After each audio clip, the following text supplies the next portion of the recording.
ড্রেনের মানে দুর্নীতির অভিযোগ, কাজ না করেই টাকা তোলার অভিযোগ। শীতলকুচির শালবাড়ি পঞ্চায়েতের ঘটনা। কাঠগড়ায় তৃণমূল পরিচালিত বোর্ড আর দুর্নীতির অভিযোগে সরব পদ্ম শিবির।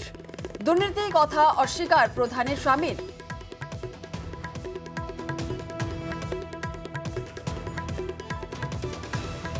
কে নাগালো পোস্টারটা সেটাও তো আমরা জানি না।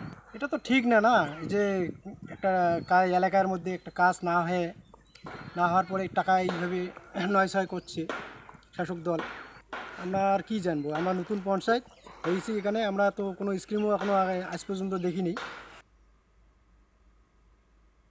এখানে কিছু তৃণমূলের দালাল আছে এবং বিজেপির সাথে যুক্ত আছে। তারা ওই কাজটা হচ্ছে 4 লাখ কয় টাকার কাজ না, ওই কাজটা হচ্ছে অনেক অনেক বেশি টাকার কাজ। সেটা হচ্ছে গ্রে অর্ডার, আমরা এসবিএম থেকে করছিলাম। সেটা হচ্ছে ড্রেন, সেটা হচ্ছে আনোয়ারা প্রধানের আমলে হচ্ছে টেন্ডার সব হয়েছে। হ্যাঁ, ওই বুথে জমি দেয় নাই, ওই লোক জমি দেয় নাই, তার জন্য অঞ্চল থেকে কাজটা ট্রান্সফার করছে অন্য বুথে।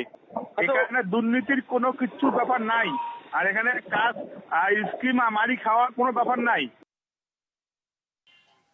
টাকা ডিসবার্সমেন্ট হয়ে গেছে, স্যাংশনড হয়ে গেছে, কিন্তু কাজ আদৌ ফিজিক্যালি কোনো কাজ হয়নি। আজকে তৃণমূলের আমলে আমরা কি দেখতে পাচ্ছি?